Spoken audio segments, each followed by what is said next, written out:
What up, everybody? This is Dom Heck from WisdomCast. Today, we have another one of the top stunt performers in the film game, Eric Linden. Eric has a long list of achievements in the film and television world with over 120 credits on IMDb. Some of his stunt film credits include Avengers Endgame, Zombieland Double Tap, 300 Rise of an Empire, The Last Airbender, and he was a second unit director on the film Tag. As for some of his television credits, Eric has been a stunt coordinator and stunt performer on many top TV shows, such as Westworld, Lethal Weapon, and Mike and Molly. Eric has been a stunt double for Chris O'Donnell on NCIS Los Angeles and John Bernthal on the Netflix series The Punisher. Eric was also the second unit director and stunt coordinator for many of the Punisher and Daredevil episodes. Eric has a deep knowledge of stunts, from stunt driving to taking hard falls to choreographing intense fight scenes to wire rigging, and he seems to love to set himself on fire. Before we bring him on, let's check out his stunt reel to see just some of his awesome work.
And here he is, Eric Linden. How you doing, man? Hey, brother, how you doing? Good, good, good. Pleasure to have you on, man. I'm a big fan. Came across you a little while ago. Been watching your stuff, and you are the man when it comes to stunts. Oh, thank you. I appreciate that, bro. Yeah, absolutely, absolutely. First off, how's everything been going for you? I know we're living during some crazy times right now in the quarantine world. I believe you said you're over in Atlanta right now. What are things like over there? Yeah, man. It's been going good overall. Just like everybody else on lockdown, trying to make the best of it. Me and the family, like I just had a baby 5.5 months ago now. Oh, So congrats. yeah, I have a little boy. So that's been like with a lot of people, it's been a blessing and a curse Yep. to be stuck on quarantine. But I'm looking on the bright side, and I'm spending so much time with this brand new baby that otherwise you just might not to get to see all these little milestones and just like him recognizing new things in the world. So I feel actually pretty blessed to have this time off. A lot of times in the stunt world and in Hollywood in general, when you do get time off, it's because you just don't have a job. And when you a lot of times it comes with some sort of nervousness until the next call comes in. And when the next call does come in, you can then relax because you're like, oh, I have a job, and a week from now that'll be a day or a couple of weeks, whatever it might be. So it's almost like unless you know what's coming, you're sitting around wondering like, am I ever going to work again? That's just the nature of the beast when it comes to this stuff. But this, I've been able to just be completely relaxed because Yep. it's out of my control. There's nothing I can do about it. And I Nothing. know, people aren't posting like, look at this great job I'm working on. Everybody's just literally sitting around. So I'm spending a lot of time with the baby, and I'm lucky enough to have a gym in my garage. So I've just been, lifting weights and changing Yep. diapers. Yep. There you go. That's awesome. You get to spend time with the Real, kid this early real, on for sure. real badass, right? Hey, it's a new age. It's a new leaf you're turning. But yeah, same thing with me. I got my backyard gym. Spider webs get on the weights sometimes, so I just come out and kind of dust it off. But I get my workout in, so it's really good. But and coming from the film world too, a lot of projects are kind of backing up right now. So I feel like once this quarantine thing does end, I'm sure you probably have some projects lined up. I have a couple indie projects in my end lined up. So I feel like a lot of people are, writing new stories, making new things. So once things are over and it clears up, I feel like there's going to be a lot of work out there for us. So I feel like it's building up to be a big year next year. Yeah, yeah. I mean, I think everybody'd like to think, it would be that way. And there's been talk about this and that, but just nobody has a timeline. So Yeah. so right now I've heard August, September, and all it takes is there to be some sort of crazy outbreak, and we're right back where we started. So I know. Hopefully that doesn't happen. Hopefully that doesn't happen for sure.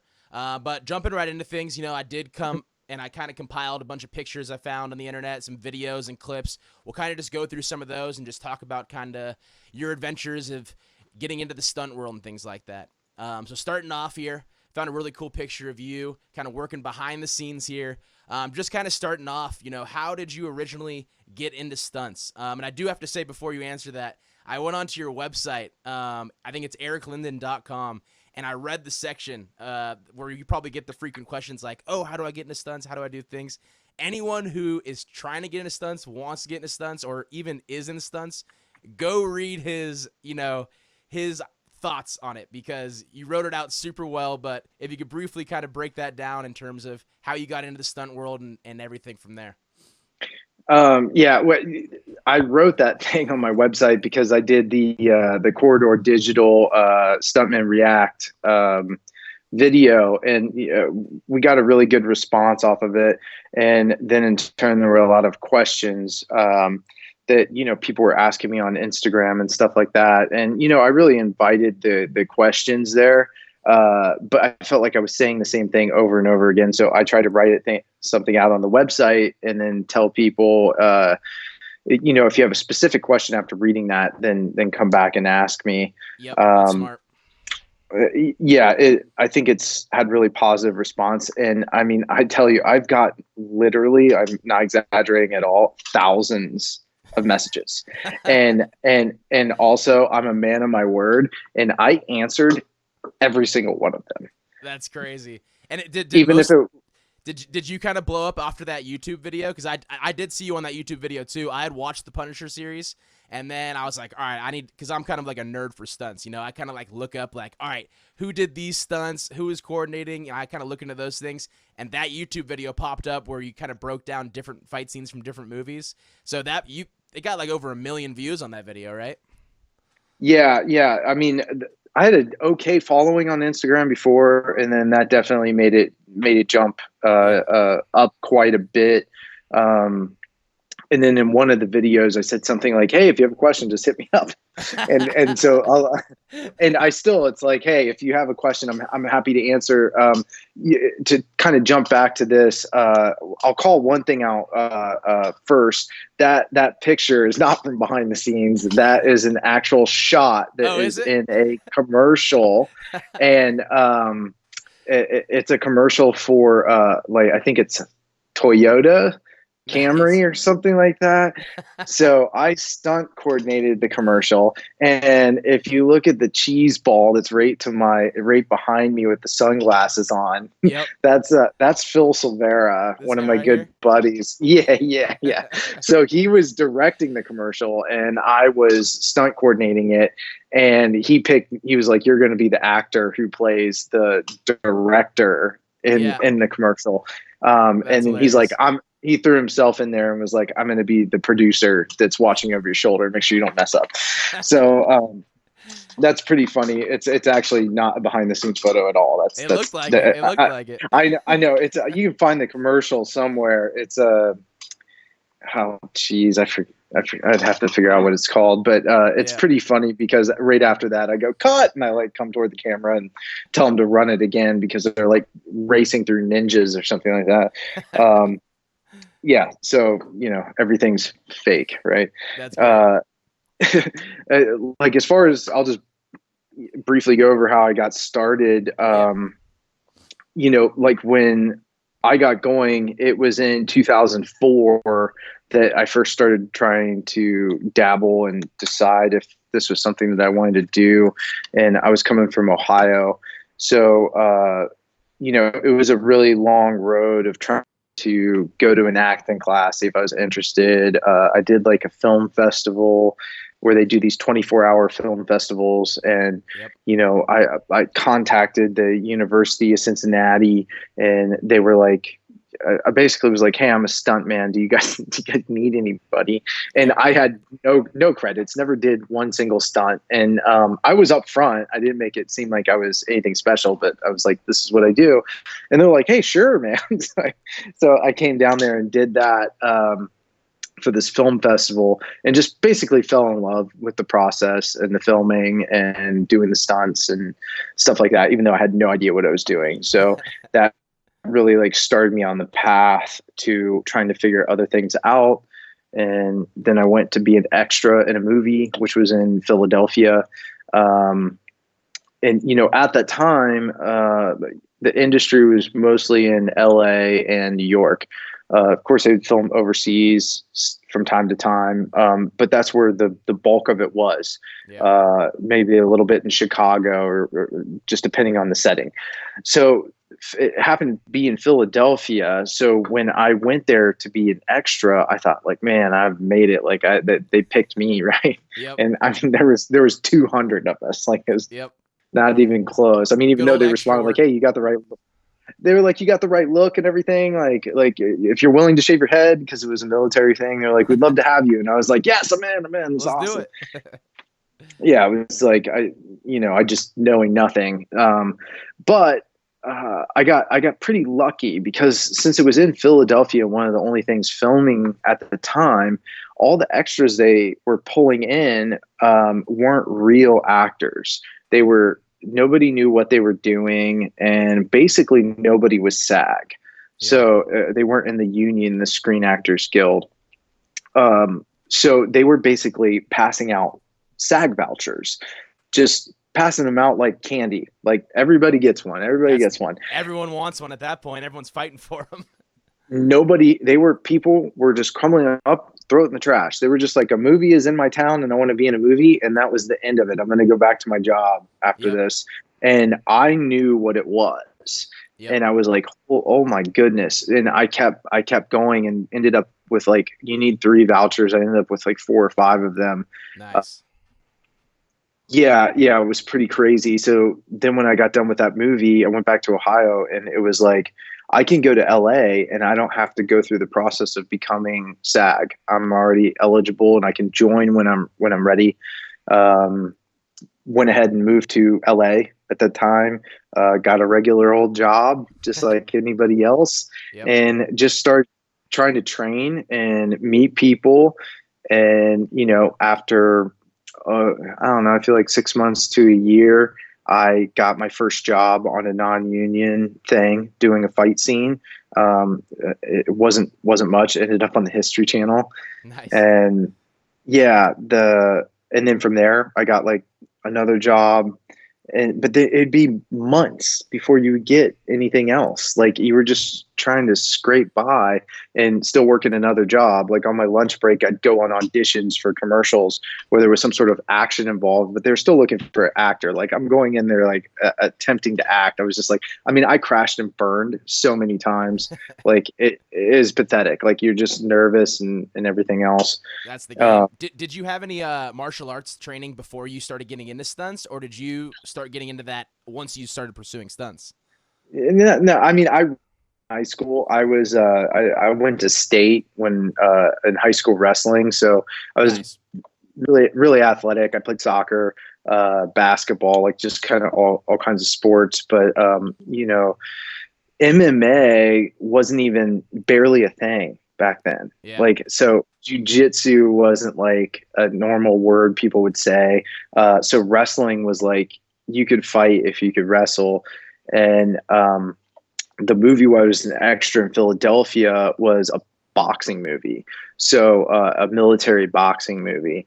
So I was like, dang, I need to learn how to box. And Yep. so I can do these types of fight scenes. It was like really good experience to like realize how far I had to go.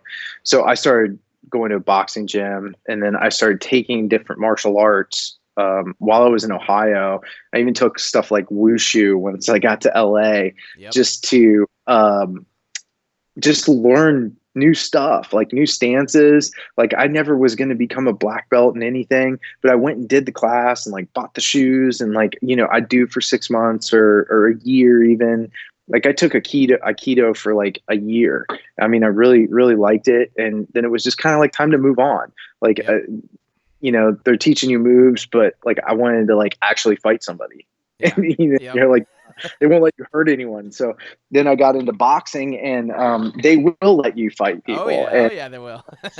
and then found out I was really bad at boxing. So you know, I always had the heart, but I got worked. So I started learning to box, and then because I already had ground skills, and then just started putting stuff together, and working it into choreography. And that takes a long time, and I found a different guy who was like a expert in swords, started learning how to swing a sword from him. But it's like even once you get done training with these guys, like you're still a novice. Like they, Yep. they don't make you an expert. An expert is you just grinding it out and doing rep after rep after rep. And that's what I would do. I'm really good at like practicing on my own and critiquing myself and making sure that I'm doing it perfectly.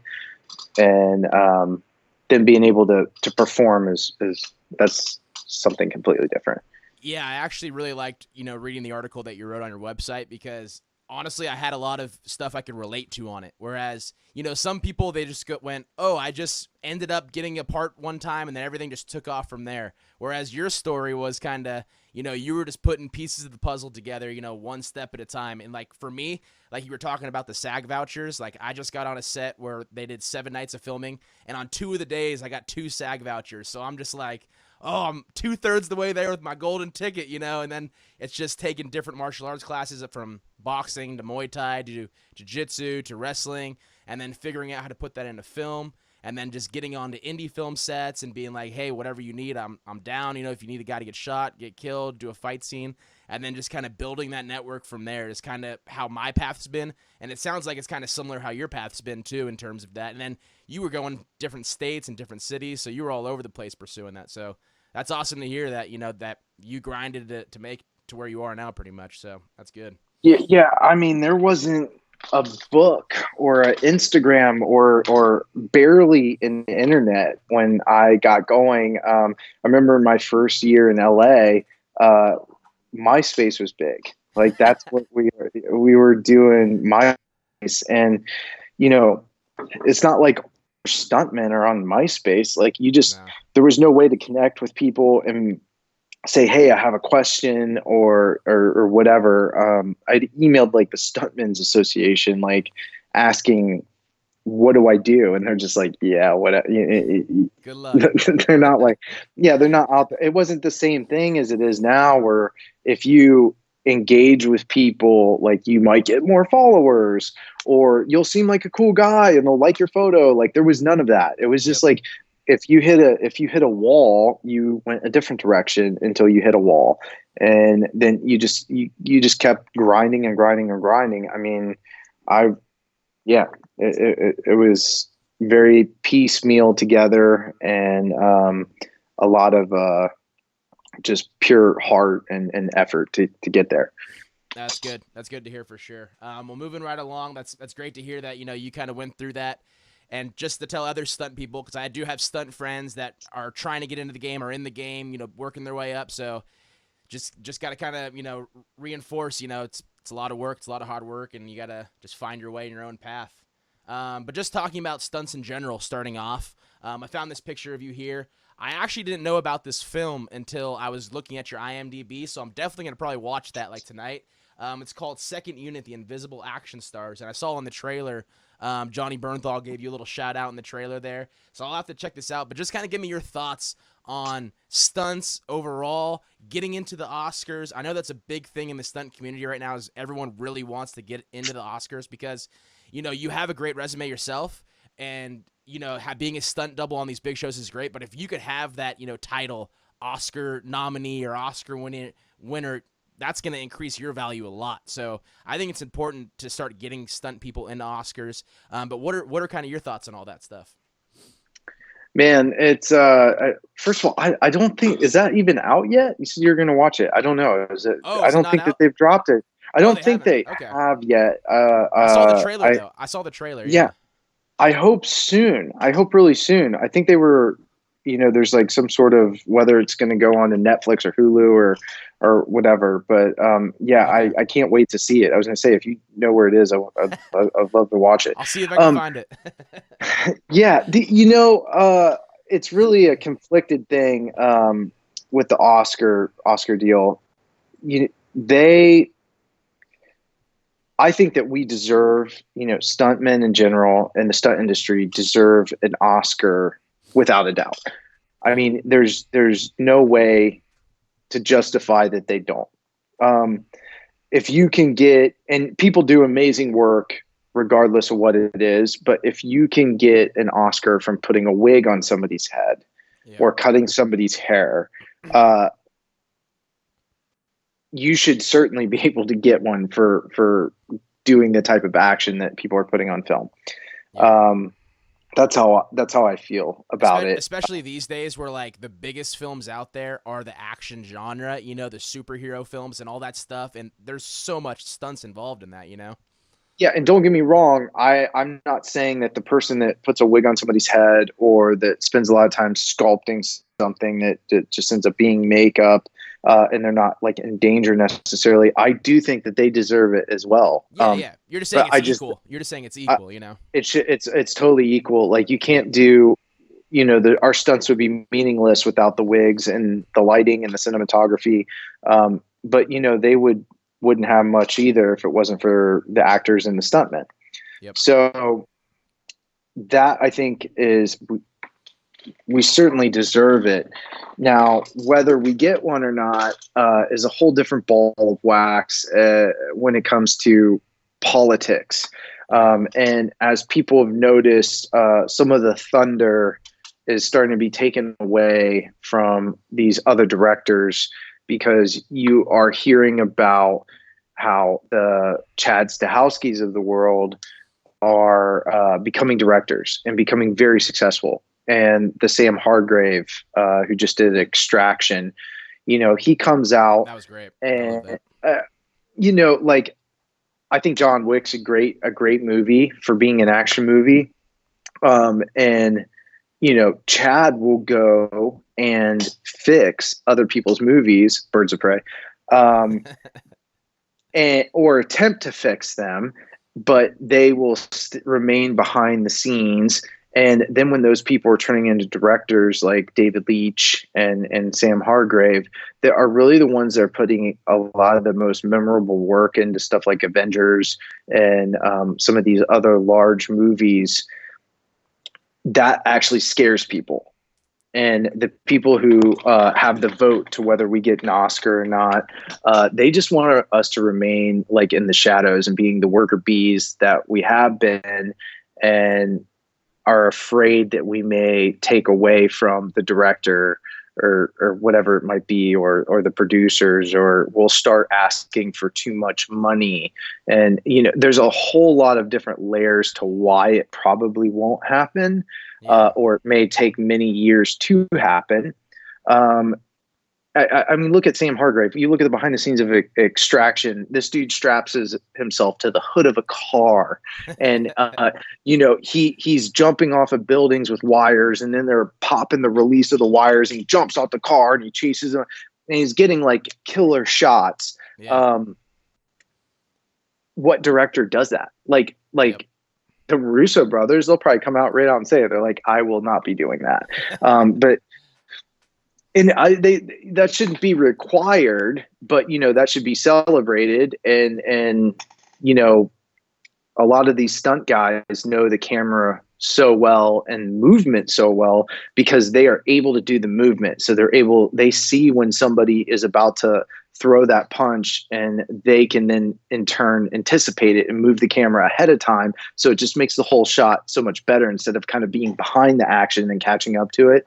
I don't know. I'm getting off on a tangent. However, No, I agree. I agree with what you're saying completely because, once you start getting involved in these fight scenes and stuff, you have like a deeper understanding for film. Like starting out, I had pretty much no understanding of film. But then once I started doing these fight scenes and, I'm working on indie projects. So when I'm doing stuff, I'm working super close with the directors. It's small crew, small set.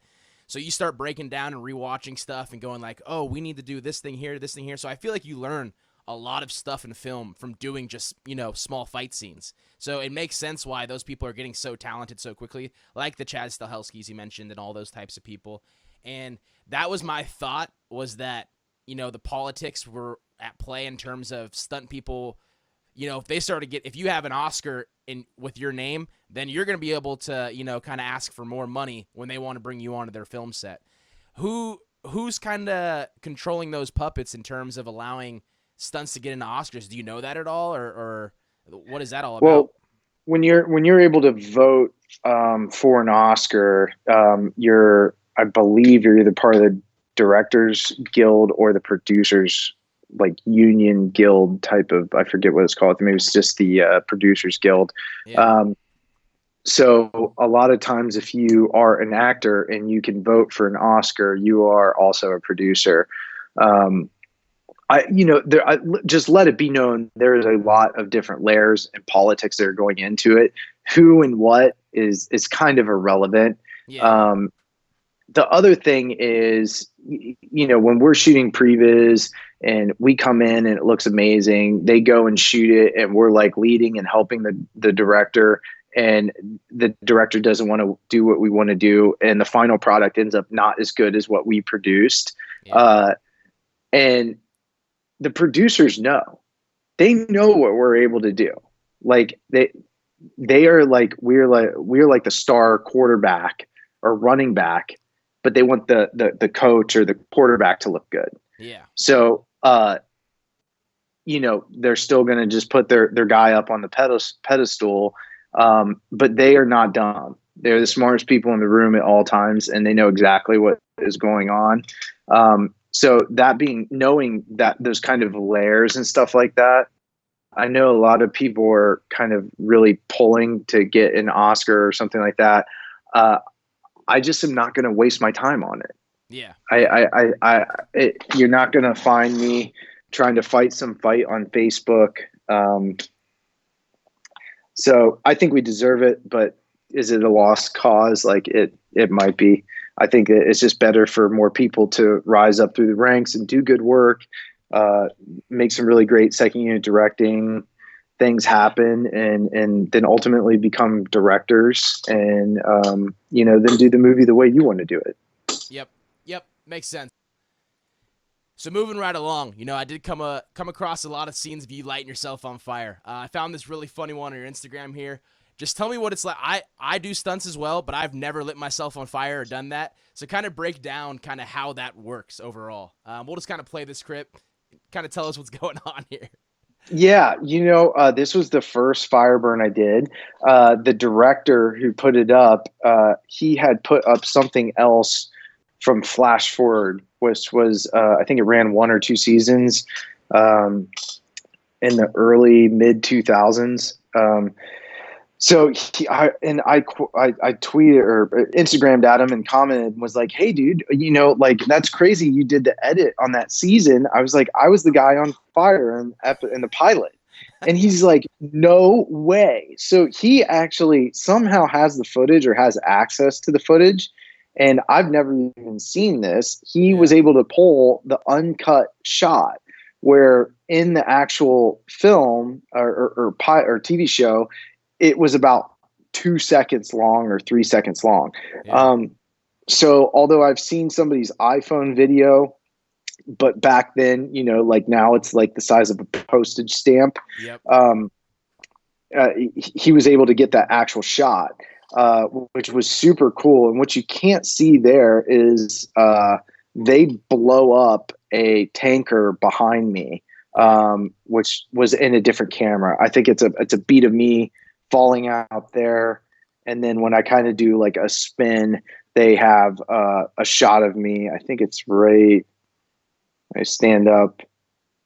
Yeah, right. That's in the movie, and then gone. Then the tanker explodes. Nice. So it's really quick. But this was one of my first fire burn on film. I'd done some training and testing of being lit on fire, helping some people out, develop different products. And they, it was one of those things where I didn't want to do what I like to call the chicken dance. And it's where you come out on fire and you just kind of like, flail your arms around looking like you're flapping your wings. And I talked to the stunt coordinator and he's like, I need you to come out of the thing and then run over here. And on film, we want the guy to put you out with a blanket. So he was like in the movie, like, because the world had become some sort of chaos, like things were crashing. And I think people just all of a sudden jumped forward in time. I think that's what the flash forward was. So they don't know what happens. The next thing you know, they're in a different place, whether it was, 20 feet or a quarter mile half down the road. And all of a sudden they like come to, and so things start crashing, planes fall out of the sky. So anyway, I was like, I don't want to do the chicken dance. I was like, what if I like am thrashing around and falling while I'm running? And they were like, yeah, I love it. Sure, kid, go for it. That's crazy. So that's what I did, is it's kind of like bang around on the car, and you can see my knee pad coming out of my pants, because when I fell out of the car, it tore my pants. Oh yeah, I can kind of see it right there. Yeah. That's awesome. How did you get initially involved in when was like the first time you lit yourself on fire? Like, were you a pyro when you were a kid? What was going on?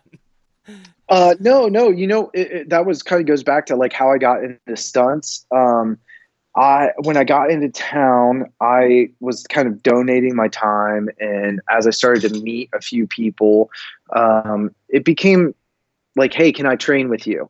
And they're like, yeah, some people were cool with it, some people weren't. And then it would be like, hey, what can I do for you? Type of thing. Like, is there something I could do for you? And then you could do something for me. Well, at the time, I had graduated from college with a degree in graphic design. And I just was pretty talented on the computer. I knew how to build websites, make logos, advertisements. I'd worked at an advertising agency for like 5 years at that time. So I was building websites for different stunt guys, and then would in turn get some sort of trade, or even they would throw me a little money for my time, but then I would come and help them, like, move pads, and then they would let me use their air ram, or, and at some point we started doing fire gel. And it was like, hey, this works for me. Do you want to try some fire? I'm trying to see if this new color of fire works. And so it was just more or less when the guy doesn't want to put himself on fire, you need somebody else to do it. And I was more than happy to come and train and get experience with it. That's smart. Bringing some value to yourself in terms of being able to help out other people. That's the way to do it for sure. Yeah, when in doubt, pick up a broom, man, and help them out. You know, like carry their groceries in. Yep, that's the way to do it. But I did want to ask, because you kind of talked about like the fire gel. So for this one here, is this you getting set on fire, or did you set up this fire? That is me on fire. That is you on fire. So what is the gel that they put on? Because like I've seen some where you're not even wearing like a mask or anything, or is there something over you, or how does that kind of work where you don't burn your skin? So I actually did a whole video on Corridor Digital, where we literally lit one of their guys on fire that doesn't know what he's doing. So if anybody hasn't seen and is super interested in it, I would recommend checking it out. But this particular burn, a lot of times it just depends on what it is that they're looking for. These guys happen to be like robbing some sort of shipment or something like that. So they were already wearing masks. My guy has a flamethrower and kind of gets the truck to stop by, shooting flames at it and gets the guys to come out of the cab. So then at some point, one of the cops shoots my tank, right? And they CG, that's not in this shot, but they CG in the tank exploding, and then the fire kind of like engulfs me. So they told the coordinator, they're like, we want this burn to be huge. And they're like, we want it to be 30 seconds long, which is insane, right? What is like an average time? Yeah. What is an average time? 10 seconds. 10 seconds. 10 seconds. Yeah. And a long burn is 15. And if you sit there and count 1001, 1002, like it's forever. Yeah, dude. yeah. Especially when you're on fire. And we're like, they already had masks on. They're like 30-second burn. Like it's a long time. We'll since we have the mask, we can now do this in an appropriate manner, because a lot of times your face is the thing that gets hot first, your face and your hands, because they have protective gel over top of your hands and on your face, but it's much thinner. Like when the clothing on your body has gel infused into it, and then you have multiple layers of clothing and that is all soaked in gel. So not only does it have to the heat has to make it through your burn layer, it then has to make it through 3 different layers of clothing. And then the gel that is in the clothing and on your skin before you even start to get warm, let alone burn. Now, when you're dealing with your face, you just got this very thin layer of gel, and once it makes it through that, you are being burned. So when it comes to doing 30 seconds and being in like this huge ball of flames, the face is a concern. Due to the mask, we're able to layer it up appropriately and make that happen. But the process to your head versus the rest of your body isn't any different. So do you have like a kind of code word if things are starting to get too hot too quick or anything like that, or like a signal you give off, or how does that work? Yeah. Actually, in the previous video on Flash Forward, it depends on each time. But the code word was just slap the ground if you're getting hot, right? Yeah. So I dove onto the ground, and when he wrapped me with the blanket, he didn't quite get it around my head, so my head was still like on fire, right? Yeah. And he eventually like kind of pats my head and closes it, and the fire went out. But I was kind of like, still on fire, type of thing. I wasn't really panicked. At the end, I kind of pop up out of the thing, like trying to get my breath, right? Yeah. I literally took a deep breath in the car and held my breath that whole entire run until he put me out. And then once he like covered up my head, I thought I was out and was like gasping for air. And then I wasn't completely out. So then they hit me with the fire extinguishers. It kind of looks a bit panicked, but it really wasn't. That was one of the things I read in the comments too, actually, was someone who had watched that YouTube video where you're talking about where you break down the fire stuff, was that you hold your breath during during the whole time you're on fire. Is that true or?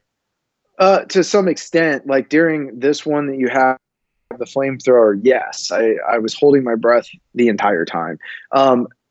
And although I was holding my breath the entire time on that run, as I did more and more fire burns, I realized that's not necessary at all. Oh, okay. Yeah. Now, once you get to like a feel for it, and you're not just doing the like, oh shit, I'm on fire, and you just take off running, it slows down for you a little bit. And I will, if you're moving in a direction where the flame is being pulled back behind you, you can breathe You can breathe. because Yeah. you're getting air. But then if you do some sort of spin where you do this and like the fire wraps your, Comes right you back need around. to, yeah, you would hold your breath. But you don't have to take in a big deep breath. You just kind of close your mouth and quit breathing, wrap through the fire, and then come back out of it and keep breathing as normal. Tastes a little bit like gas, it's like a little fumish, but it's not. It's a maybe. Like you can take some breaths if you are moving forward. Let's put it that way. Nice. That's cool. Yeah. So going right along too, you take some hard falls. You do stair falls. You jump out of cars, get hit by cars. You do a lot of car stunts, flipping cars. I found this one. You had a funny little story on the YouTube video that I saw. Is this the one that you got kind of hurt after, got the breath knocked out of you a little bit? Oh yeah, I got the shit knocked out of me. Um, We'll run this yeah, through. I mean, yeah, like as soon as I hit the ground, right? Blah, wind Yep. knocked out of me. Can't breathe, can't breathe, can't breathe. But I don't know. Yeah. Like you just know. I mean, I wouldn't even say it hurt, right? Like it just was like boom, and you're just like, I know what I have to do.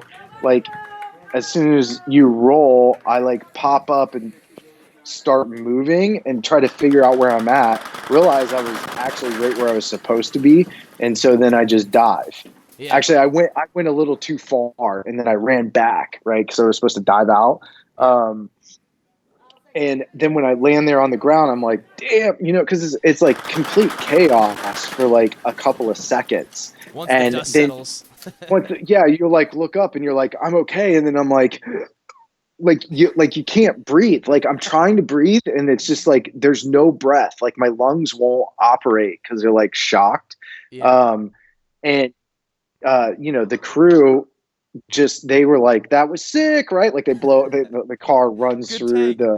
the yeah, they're like awesome. Literally, like it's not in my reel, but I have the full thing where someone was filming, and everybody just like clicks the camera off, and they start grabbing stuff and walking away, and it's a good 30 seconds, and I'm You're in the like, corner. yeah, and I can't, and they're like, Eric, you good? And I can't speak because to speak, you need to be able to breathe, like Yep. express air in and out. And they're like, Eric? And then finally somebody comes and checks on me. I'm like, and they're like, you okay? And I'm like, yeah, I'm good. I'm good. And then by then I'd kind of, but it was like a long time. Like Did you have to surprised. do the stunt over again after, or were they good on that No, take? no. They were just like, that was perfect. Very Moving good. on. Yeah. Yeah. That's So, good then. That's good.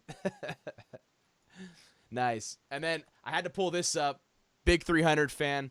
What was it like getting this role? I mean, these battle scenes are just so epic, and you have a really cool scene in here that you had in your reel too. What was it like being on this set for 300? it was very, that particular battle, which was the battle of Marathon, was very cool. I feel like with every movie, there are experiences that are highs and lows. Yeah. There's definitely times on set that you wish went better or were more exciting or didn't take so long or whatever it might be. But this particular thing, we've been training for 3 months of just doing sword stuff, wearing sweatpants, like, just choreographing and training to become super crisp and clean. We had also gone to Bulgaria and we're training up the Bulgarian stuntmen, who are all very talented, but didn't have the exact specific way they wanted these guys to fight. and they crushed it. Like everybody did very good. But this was a time where we were all together. We were all like battle armored up, swords, shields, helmets on, and they have this big hill inside of a stage. It's a ramp, and they have covered it with, it's like 2 feet of mud. It's insane, right? Like I don't even know how you get to stick So without this is in a green screen room, you're saying, right? It's in green screen, but the mud is real. That's on some sort of ramp, right? And we are at the top of the hill, and we just all charge down, just like yelling and just running full out. And the bad guys, the Persians, are running up the hill at us, and we just all collide. It was a very memorable moment in my stunt career. It was very cool. Yeah, it sounds like mayhem, but sounds like a good time. Very good time. You're slipping and sliding all over the place, and very funny moments, although a lot of it was serious as well. Yep. So I pulled this up. Was the NCIS Los Angeles, was that one of your first big stunt double roles with Chris O'Donnell? Yeah, it was the biggest and first thing at the time.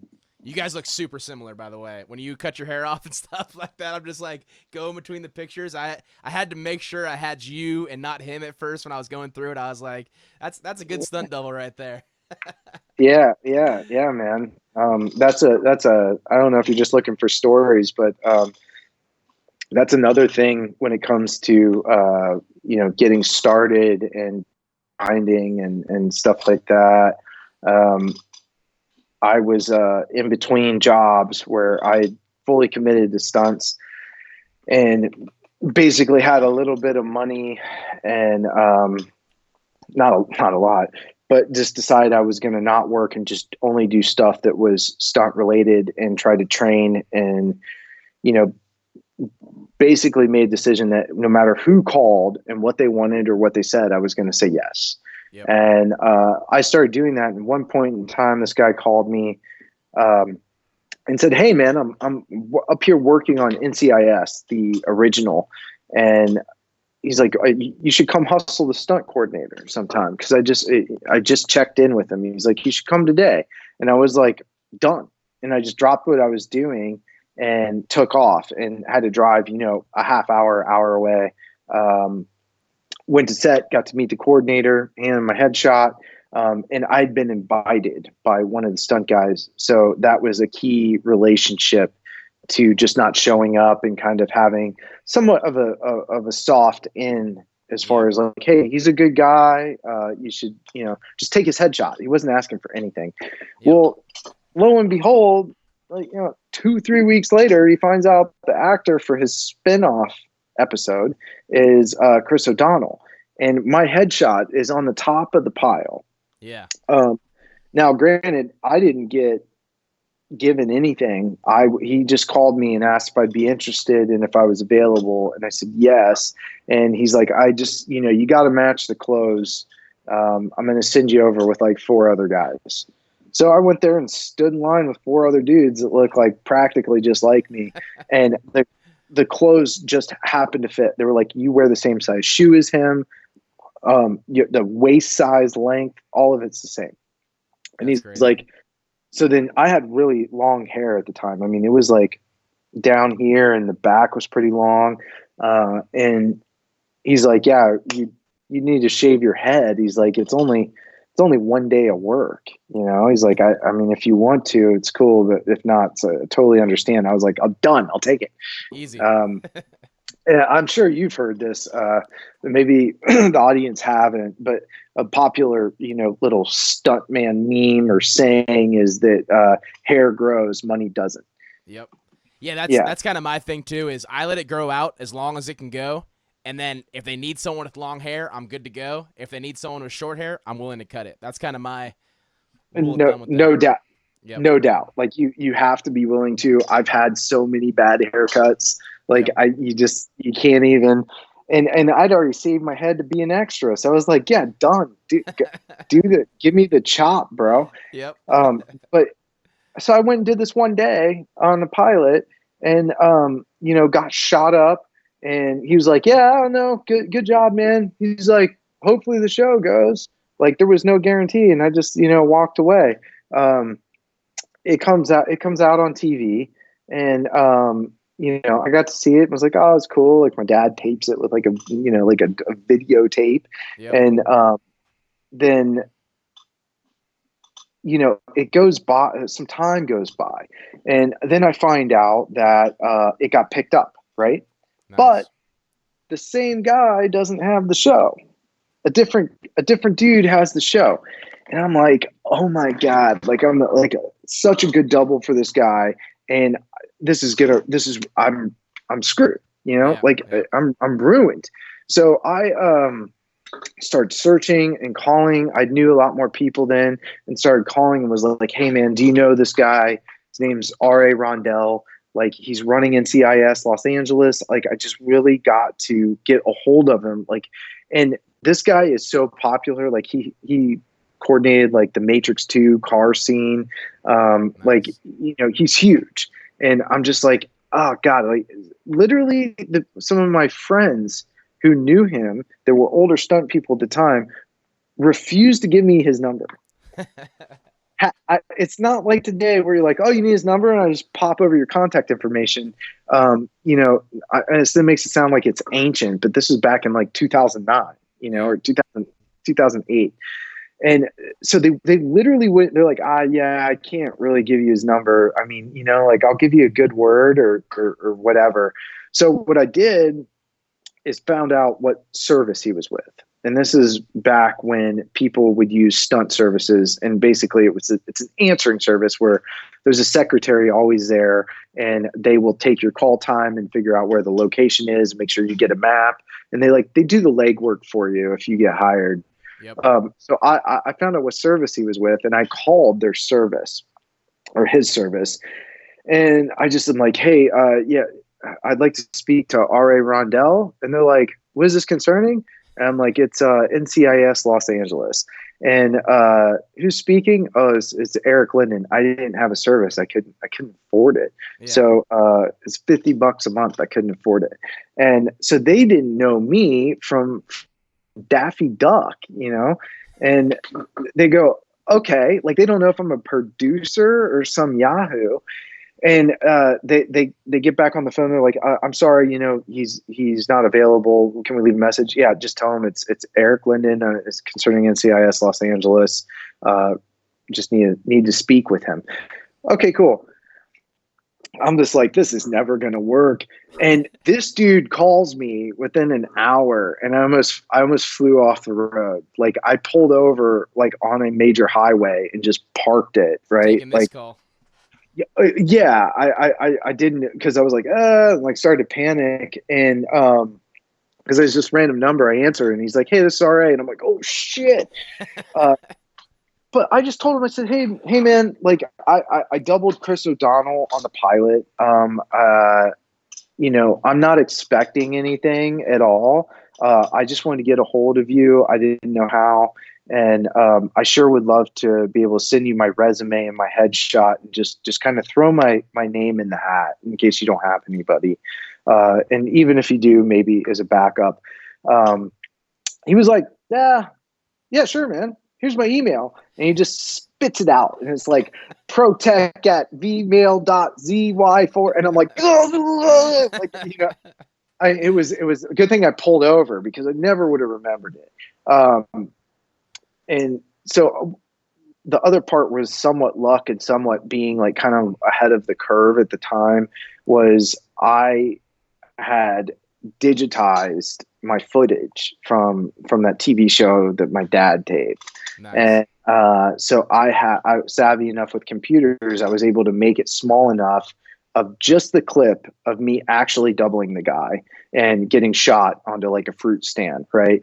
And Perfect. show the clip of him, and then into me, and then the stunt and everything. So I sent it to him. It's like 15 seconds, and emailed him the actual footage, which was unheard of back then. Yep. And so then I got the job, and he was like, "Yeah, we'll see how you do." That's And sick. from that, it turned into, working almost every episode for seven seasons. It's funny, you talked about your background was in graphic design, which ended up eventually helping you in that aspect. Were you ever in sales too, by the way? Were you ever a No. sales guy? Because I mean, just the way that you kind of went after it and pursued and followed up. Because before I went full time into acting and stunts like that. I was in my corporate sales job, and when you were talking, it made me think this guy's had to have been in sales or something. And then in that article you wrote on your website too, I had the same thought in my mind where I was working my sales job, and I was pounding the phones every day, sitting at my desk in my suit and tie. And then I remember one day I got a call, or I had it planned out where I was going to be on set for a day. I was going to work a half day, and I got like super guilt tripped by my boss about like leaving work early to go do this fight scene that I was going to do. And then the same thing that you talked about in what you wrote, where I just had this thought in my head about being 65 years old, sitting in the same desk, wearing the same suit and tie, pounding the phones. And that was kind of like the end of it for me in like leaving my corporate job and like moving over full time. So that's just a good story. Awesome. Yeah. The graphic design stuff helped you out though, for sure. Yeah, I mean, being computer savvy back then and ended up translating really well today. I mean, because now I do my own editing and all that stuff as well, and it Nice. all kind of feels relatively the same. Yeah, that probably helps you for like your pre-viz stuff and all that, huh? Yep, absolutely. Cool. I pulled up this scene here. Love Westworld. I'm like 1 or 2 episodes behind on the new season, but I had no idea that this was you until I started going through your Instagram and stuff. This scene it's like a crazy cool action scene, but it's also like hilarious because it's bulls, you know? Yeah. Yeah, this was How did they do this with the bulls? I gotta say, man, this is one of the, there's a couple of like highlights of your career, and I mean, this is definitely one of the highlights of my career because there was just so much that what's not very long, but there was just a lot that went into it. There were a lot of great people involved. I'm already a huge fan of season 1, so was just like stoked to be there. Like, I didn't care what I was doing. I just was like happy to be there. And I actually, nobody called and was like, hey dude, do you want to, get stabbed by a bull and fly off it? Like, it didn't even go that way, man. Like, we showed up and he's just, like kind of eyeballing us. And it was like, Linden, you want to do, how's your acting? I'm like, like, I can't act, but I was like, yeah, I'm good. I mean, is there lines? He's like, no, I don't think so. He's like, camera be right on you. I'm like, I'm going to crush this. And, There you go. But he was like, yeah, I think you'd be good for this part. I'm like, all right, cool. And, everybody was just super cool. And it ended up being like such a rad scene. Like, if you look at this corridor, like that part, all of the, place where they deal with the robots and whatever is all just one stage, right? Yeah. And they take these glass walls and they just rearrange them. Like, when they need to be in a different place in this massive underground base, they just take these walls and go from here to like that, and you're like, bam, different place. They shoot it all in the exact same stage. It's not very big at all. They just make it look like it's big. It's like ingenious. Yeah. And like the stuff in the ceiling, it looks like it's like hard concrete and all this, like it's a lot of depth. Like, it's literally wood. Yeah. It's just like, like wood just like crossed together like this, and they throw light through it and kind of paint it to look like concrete, and it just looks so rad. And That's then, crazy. most of that stuff isn't even there. Me falling, that was one story, but it didn't any higher than the stage. Like, we just went up to the second level, and that they had built for this scene, but they used that one second level like in the show all the time, but they'll just redress it as different parts. That's one thing. The second thing was, one end of the stage has the doors, like the elephant doors that they open up like that. And they have all these glass walls like sitting there like this, and it runs through to the other elephant doors, which are on the other side. And what they would do is have the glass in such a way that it was a corridor that like there wasn't any opening to, for this one scene, or they would shut the glass doors, and they would just open up the doors and the bulls would just run right out the other door. And they just had a track on the outside with like a fencing, and then they just come back around and just get ready. In that beginning part, there was real bulls in the beginning, Oh, right? Yeah, the bulls are real. yeah, yeah. The bulls are real. The other thing is, I was lucky because the director for that particular episode was Jonathan Nolan, who is Chris Nolan's brother. And Jonathan Nolan also is the producer of Westworld, and I think he directs a couple of episodes each year. He had a very specific vision for what, I got to talk to him a decent amount because of the position I happened to be in, for him directing me. But on this long corridor across the stage, they have this track that is laid next to on the outside of the glass. And there is an automated camera that is programmable. So they program the move of the camera to go slide through that thing and stop, right? And it does the exact same thing every time. So the bulls, they'd run the bulls and they'd hit action. As the bulls come, camera goes like that, right? And then what do? They lock the bulls out and they say action, and this thing goes through, and then we start smashing through glass and everything else. And then they take the two plates and put them together, and they're using a real bull and then CGing out its like butt, right, to make it look like it's a robot. I mean, it's amazing. It was so cool. It was the coolest thing. Motion control camera. That's what the word I was looking for. And then when it stabs me, there's literally like a stuffed bull's head on a push it into you. It's on some sort of like teeter totter, and there's some rigging stunt guy back there holding it, and he's like, oh, you're gonna get it this time. He like slams it into my chest, and then there's another rig that was lifting me up in the air and like taking me back and sliding across the track. And then when we got to going over the edge, it was a completely separate rigging deal. And that I crash into is actually was supposed to break. It took us a couple of times because it like didn't break correctly.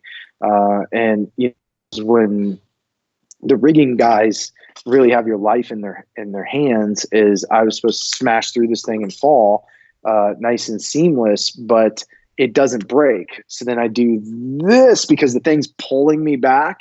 And then I lawn dart would have landed right on my head.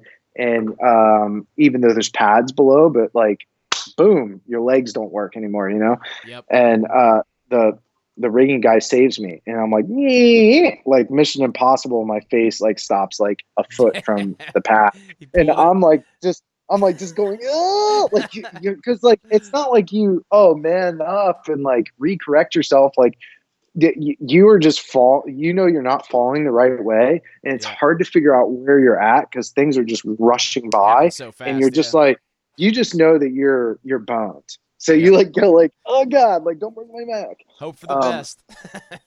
But they were paying attention, and they stopped the rig from going to the point that it was supposed to make it and save my butt. That's pretty cool. Yeah. And then I got to note this is some like small world stuff. I saw you mention, I didn't notice this till last night. I saw you mention the name Doug Coleman. So I have a funny story about that. So I was just on the set for Matrix 4 filming in San Francisco. That was the one I was on there for like 7 nights. And so they were doing a bunch of car stuff, bunch of car scenes. And there was one guy that's driving one of the cop cars. They do like a break on set. And this guy comes out of the car. He's wearing a police uniform on top. And then he's got like these dicky pants that don't match the uniform at all. He's wearing like a cowboy hat. He steps out of the car, lights up a cigar, and is just posted there chilling. And then I was just like, who is this dude? This dude seems cool as shit. And then he kind of walks over to where I'm standing, and I start talking to him, and we were just kind of talking about like the stunts that were going on that day. I was just kind of like asking him a couple questions about, you know, what he was doing. He was kind of breaking down like, oh, I'm going to be taking this turn, going into things like this. I was like, oh, tight. And then I was like, yeah, what other stuff have you done? And he's like, oh yeah, I've been part of Westworld, The Revenant, and he had listed a bunch of stuff. And I was like, and then they were like, all right, everyone back to your ones. And I was like, oh, what's your name? And he's like, Doug Coleman. And I was like, cool, my name's Dom Hecht. And then I was like, you got like Instagram or anything? He's like, nah, I don't have any of that shit, man. And I was like, all right, dude, well, nice to meet you. Have a good one. And then I saw this on your page, and I was like, oh, Doug Coleman really is the fucking man. I saw him, and I was like, this guy looks really cool. No, he's the fucking man. yeah, he's the man, right? Yeah, that this dude, we went and rode motorcycles with him. And I mean, well, I don't know how old he is, but just for the audience, what you would say he's 60s? Something like that, yeah. Yeah, he's like in his 60s. He's got, you know, a daughter that's full grown, you know, stunt woman now, maybe married. She's in her 20s, you know. But we went to ride motorcycles with him one time, and we're just going through the valley, you know, the canyons, like kind of typical, like up to Ojai type of ride where you're weaving around and not a lot of traffic. You can feel pretty good about what you're doing. And this dude absolutely rips. I mean, there's not a single one of the stunt guys that can keep up with him. Yeah. And I mean, not like can't keep up with him, like he beats you there. Like he like disappears. Yeah. Like he's so far ahead of you that at one point we kind of pull up to a stop sign and it's like, which way you want to go? He's like, oh, we'll head this way. He's like, just keep going. Don't turn, just keep going straight through all intersections. And then you'll hit a dead end and I'll meet you guys there. Yeah. It's like, I'm going to let it go on this one. I was watching him whip that car and stuff, and man, he's got such control of that thing. It's crazy. So we're all on Ducatis. I mean, we're not slow. Yeah. So he takes off, and of course we lose him. And we're all cruising at a decent clip. Like we're not like dragging knees or anything, but we're enjoying ourselves going pretty fast. By the time we make it to where he is, he has a cigar and his jacket's off, his bike's parked, and like, I mean, who knows how long he'd been there? That's the craziest thing I've ever seen. So that's his thing then. That wasn't part of his character, this cigar. I was wondering that. I was like, is a cigar like part of his character he's playing for this movie? Or is he just like, fuck it, I'm whipping the cigar out, we're taking 5, I'm smoking this thing? No. He's gonna have one. Yeah. That's awesome. Yeah, he was a super cool dude for sure. I loved watching him just whip it in that car.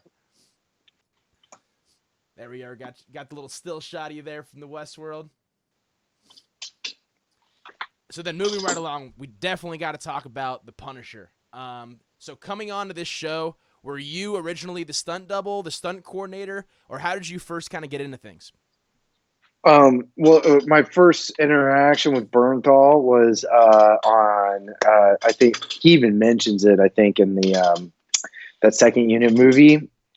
But it was on Daredevil season 2. I think it was episode 1 of season 2. The Punisher character is introduced, and Daredevil runs into him on the rooftop.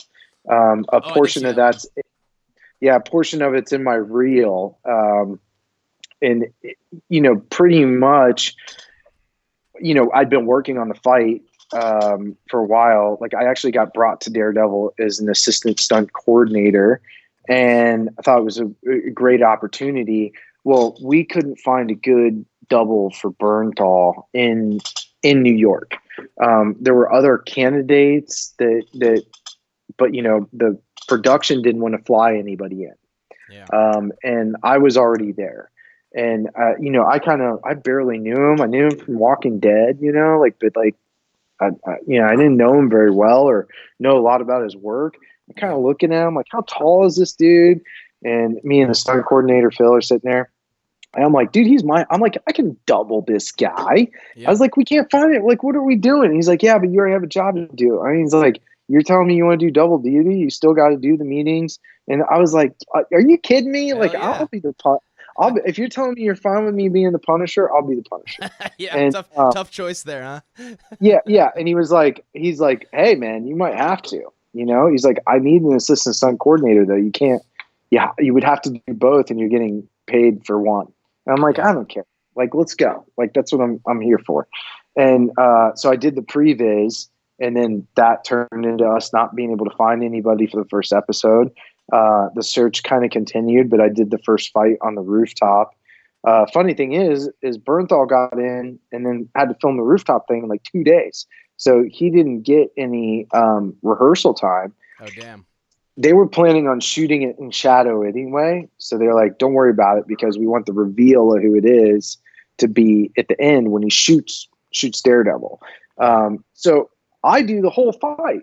Yeah. Like Bernthal is literally not in that fight once. Yeah, it was kind of like a shadowy face the whole time. It was like a shadowy face going through the hospital and stuff like that.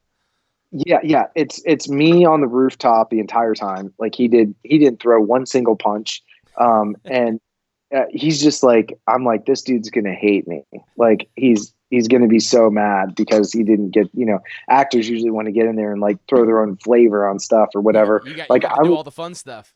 Yeah, I mean, I was fighting Chris Brewster, but then I was also fighting the actor Charlie, who plays Daredevil. So I'm doing everything. Bernthal's sitting over there in a chair. Like I just said 2 words to him, and he's just watching me. I'm like, oh, dude, this is not going to go well. And he gets in and does the very last part where he like is laying down and he turns around and you see his face and he throws a gun up and says bang and pops Daredevil and he like goes over the side of the wall and like cracks his helmet. That was all he did. But he was so cool, man. Like he was just like, you crushed it and like all this stuff. And then he got into the mix and we started training him with stuff, and him and I just hit it off really well. Like he couldn't be a better dude. So then when Punisher came around, he wanted me to be the stunt double, and that's what happened. Luckily, the stunt coordinator was somebody that I really got along with, and we went through that up until I had to jump out of a window, and I jumped out of a window a couple of times, but then at one point my ankle went into a box and kind of like spun. Oh, shit. And so I blew out my ankle. It was at episode 7 or 8 or something like that at that point. And so then I was down and out and had to get surgery on my ankle. And it was bummer because I'm like stuck in New York. But, still was like, I'm going to get better and come back to the show. So they threw somebody else in to double him.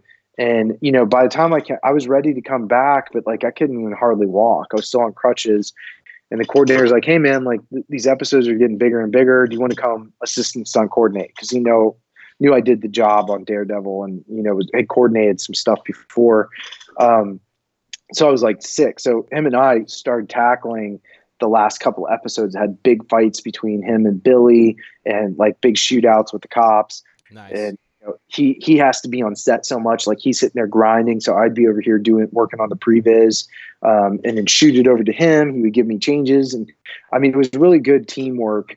And then once we got into season 2, I ended up becoming the stunt coordinator. The original guy had other things that he had to do. And, once again, an opportunity come up. Bernthal wanted me to be the guy, but it wasn't given. Like I literally had to go interview at Disney. And I was up against 2 or 3 other coordinators that were out of New York that had, 75 credits more than me. And it worked on way bigger stuff than me. And this was Disney and Marvel looking at my stuff and my history and deciding whether I can run their show. That's a big meeting there. Oh yeah. So that worked out and I got to do that. That's awesome. Yeah, I definitely got to say too, I was a big Walking Dead fan too.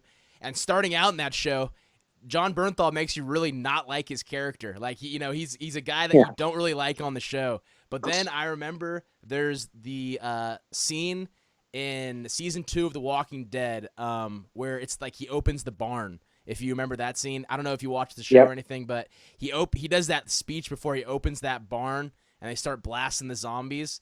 And at that point, I was like, dude, this guy fucking rocks as an actor. And then he went on from there to have a bunch of roles. I actually came onto The Punisher late. I think I started watching The Punisher around season 2, but then Netflix, I was able to just kind of binge watch it all. And then now I love him. I seen him on a podcast with Joey Diaz talking. He's kind of a crazy cool dude, so I like his vibe. But that's awesome. You got to work with him. It's awesome he kind of had your back and bringing you in as a stunt double. This is kind of a funny picture here of you guys with your beard and long hair. I'm guessing that's a fake beard. Is that real or fake hair you got on? My hair is real. My beard is fake. Yeah. His beard and hair is real. Yeah, that's quite the mop there. Going right along here, I did pull up one of your pre-viz videos. So you kind of mentioned earlier where, he's super busy. He's doing all of his acting stuff, pulling off all the roles. So then you were kind of behind the scenes. It looked like you guys had the same set that you guys shot this scene on. And then, so are you kind of standing separate and figuring all this stuff out? Then he comes in and you go, hey, this is what we're going to do, and show it to him? Or how does that all kind of work? And they'll kind of just play it as we're watching it. Yeah, which one is this? I don't know. This is the bar fight pre-viz. Season 2, episode 1, which was a fucking badass scene, by the way. Yeah, I was working really closely with the producer. I believe he wrote this. Didn't direct it, but we were waiting on the director to come in. This is so funny. So I only had, I think I had 8, 10 people there, but tried to make it look like just with camera tricks. If you notice, every time it turns, it's the same guys. It looks like a loaded bar, though. It definitely looks like a loaded bar. It's the same dudes every time. I just have them stay in different positions. See how all this, like, if the camera turns too much, you'll notice no one's there. Oh yeah.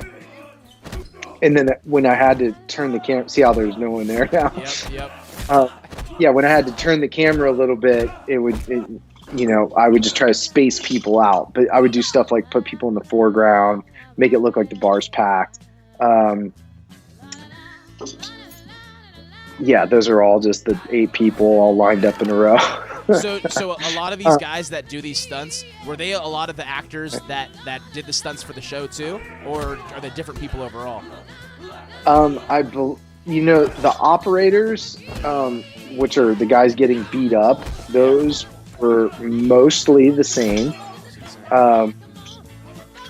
Mostly. But like that girl isn't the same girl that's in the show. Because like you shoot this, like we pre-viz this and then we wouldn't shoot it for a month or 2. So, you are trying to bring the same people back, but they may not be available. It doesn't mean they don't want to do it, but they may have already booked out. They may have a job that is more days.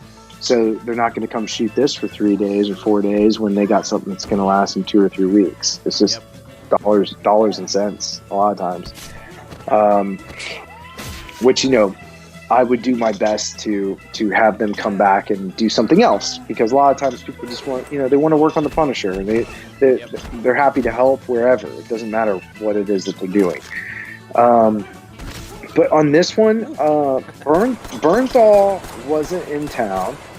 I needed to choreograph and pre-viz this ahead of time, and they didn't want us shooting it in the bar. So what I did was I choreographed the whole thing in a gym, and then I had them come over to our stage, our rehearsal area. I had the whole, everybody who's in the meeting, which would be like the director, the first AD, the second AD, the cinematographer, the lighting guy, the grips, like all this stuff. I was like, bring them all. Yeah. It's like, we're going to do, right? And producers, like all this stuff. So they come over to the gym and I start walking and talking it. and I run the whole thing. I'm like this. I was like, this operator's moving here. This one's over here. He moves through here. This guy does this. He moves through here. This guy pulls a knife. Then over here we do this. And I got about like 60 seconds into it, and they were like, "What? Wait, what's going on?"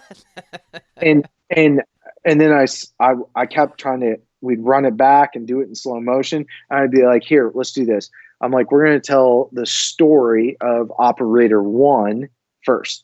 So we would just show this one guy, and then how the fight ended up getting to him. Then he would go back, and then we would, and so on. And then we played it all out at once as one giant play. And they literally didn't want to give me the bar because of money. Like not, and we're talking like a few $100, like on a Marvel show, right?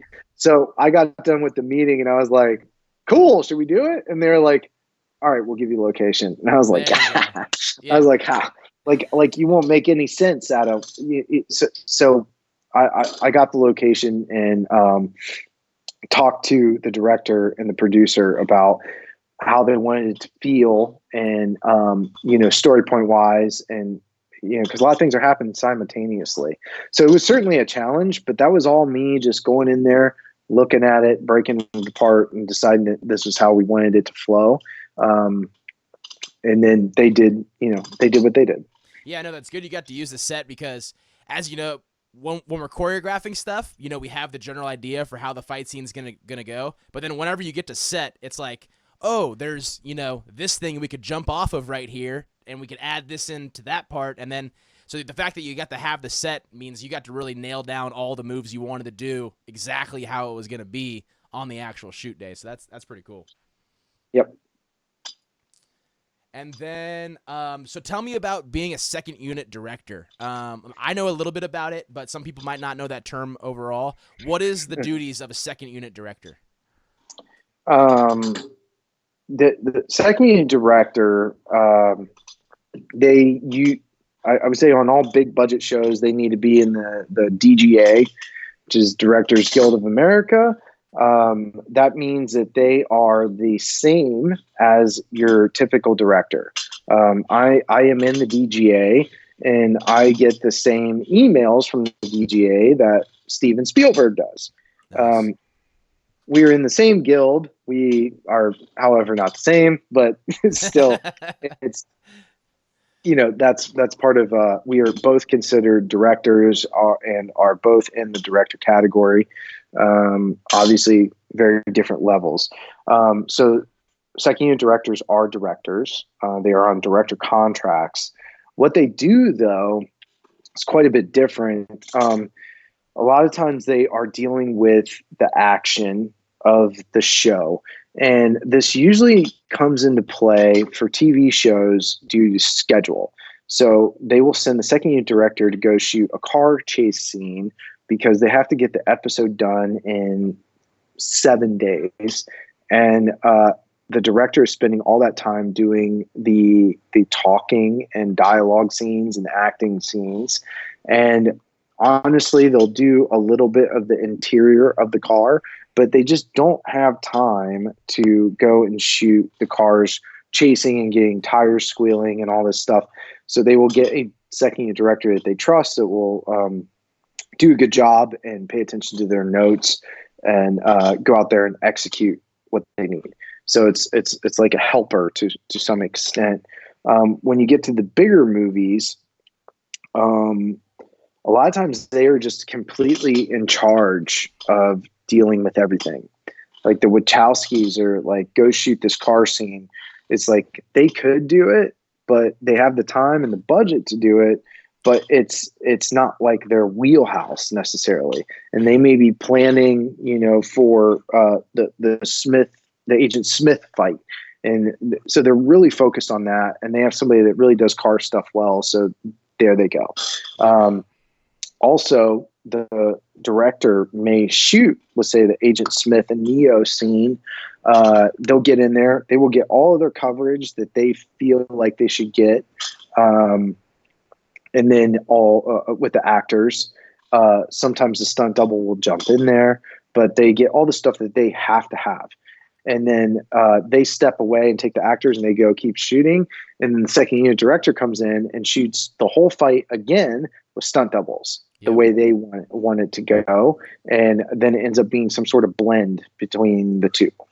That's pretty cool. Yeah, watching those people you just named work was crazy, just in terms of, first of all, the budget they have to do everything they need to do, and then just watching how they did everything was honestly a really cool opportunity for me to watch them do that stuff. But that's awesome. The Punisher stuff, man, those fight scenes were gnarly, intense. Like, you guys killed it, man. I loved that show. I loved it. Awesome. Thank you. Yeah, no doubt. And then I had to pull these up. So you had some stunt work on the Avengers. So starting this off, this is you right here, right? That one's you? Yes. That's you. Yes. Yep. Just kind of run this through a little bit. So I know some people that were on this, and they had mentioned to me, there was a lot of green screen stuff. There was a lot of, people fighting nothing and having to figure that out. How does that kind of work with, this one you kind of had an object to swing at, but in the next clip I'll kind of pull up where you're running with Black Panther. What is kind of the rules like? What do they tell you? Like, do they tell you a person's going to run at you here, or do you just kind of go, in your mind, I'm going to imagine a person's here, I'm swinging here? Like, how does that kind of work? No, well, on this particular shot, they explained that I was Korg, like I'd been Korg through a handful of scenes. Certainly not the only Korg by any stretch of the imagination. But during the reshoots, I was Korg for certain sections, and whoever's directly involved in it, they will tell them what is going on, that directly involves them, not what's going on in the background or what's necessarily happening or when in the scene. Like, we knew how Endgame went and how it ended.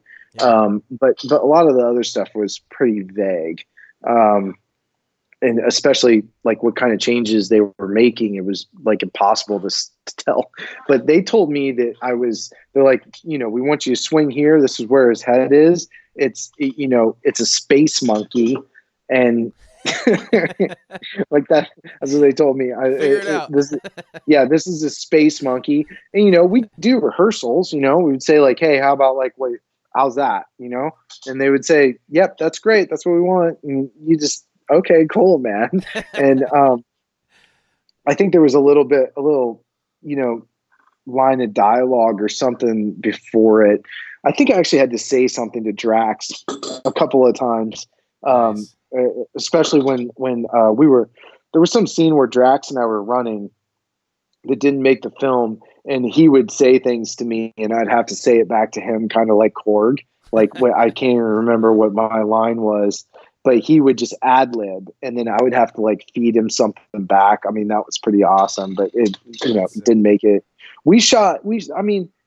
I think 80% of the stuff that we shot isn't even in the movie. Like, yeah. I mean, you like literally, you're like, what were we even doing? I don't even know that they know what they were doing. They're just like, we're going to just shoot. And then we'll decide what the movie is later. We'll cut it all later. Yeah. I haven't heard. Remember, I was reading stuff about it, and they were saying that they even shot like multiple endings to throw off some of the main actors from knowing what the ending was. I don't know if that's true at all, but I remember hearing something about that. I don't think so. I don't think so. I was actually, I did a motion capture thing in LA because they had Josh Brolin. And they had to get some stuff with him doing his deal as Thanos. And I actually was playing, Robert's not there. So me and my buddies were playing Thor, Iron Man, and Captain America. And we're all in motion capture suits in a motion capture volume. It wasn't green screen. Yeah. And when you would get on camera, you would look like Iron Man, like which one were you? Which one were you? Were you Iron Man? I was Iron Man, and for Roland's like acting stuff, I was there doing the snap. Oh shit, that's fucking tight. Yeah. It's certainly not me in the thing. Like not even close. No, but just the fact you got to play that out, that's pretty cool. Like it's crazy because you can't just sit there and like stand there like this and go. Yeah, you got to sell it. Like, You got to sell no, it. Yeah. like I'm like on the ground, like looking up at him, like, like, and so I'm giving him something for him to act off of, I mean, yeah, that's even that's though arguably one of I, the most iconic parts in film history. Like that scene right there, and well, that's yeah, we knew how it ended. Like a month or something before we even started filming the reshoots of anything. So we were like, the movie was ruined. They were like, oh I know. no, You like probably I had to want to sign work like on 20 NDAs or something like that. Yeah, I mean, I don't know. Yeah, you all sign NDAs, but you're just um, sometimes you get so close, they just are like, "What are you gonna do?" Like Yeah, these people just know. they're gonna But know. They're gonna know. Well, right on. Well, I just wanted to say too, you have a crazy resume. Anyone can go check you out on IMDb and just kind of go through the list of films and TV shows and everything that you've been part of. There's so many great fight scenes that are out there that you've been in or coordinated on and all that stuff. So I just got to say much respect on that end. Just kind of just scrolling through your long list of credits here on the IMDb. But just kind of my final question, just wrapping things up. What's next for you? What things you have coming up you're allowed to talk about? Any exciting projects you have that are going to happen right after quarantine? Just any cool stuff going on in your life that's happening. yeah, we're I think nobody. Everything's kind of talk at this point. There's one movie that was prepping that I was hoping to coordinate and second unit direct. It's like a spy type of thing. I hope that ends up going through. Nice. It may get delayed a little bit. You just never really know, and you don't want to put too many eggs in one basket, and you also I never believe the job's going to happen until I'm like on the plane and I'm like going and I'm like, all right, cool. Because things get canceled or pushed all the time. But for the future, I want to coordinate more stuff and really get more into second unit directing and maybe one day directing if that's if I get so lucky. Hell yeah, that's awesome. Well, for anyone that's interested in checking your stuff out, I think your website is ericlinden.com, Instagram Yep. Eric Linden. Check this guy out. Go to his website. Read if you're trying to get into stunts, anything like that. Read that article he wrote. It talks about getting into the industry, what it kind of takes, and just kind of some of the things that we've talked about in here too. But I want to say appreciate you coming on, man. It's a real honor to have you on. I'm a big fan of your work, and just thanks very much, man. I appreciate it. Awesome, brother. I hope to work with you someday when we all get back to normal. Hey, absolutely, man. I'll shut this thing off, but feel free to hang out and we can talk a little bit offline. But thank you, everyone, and have a good one.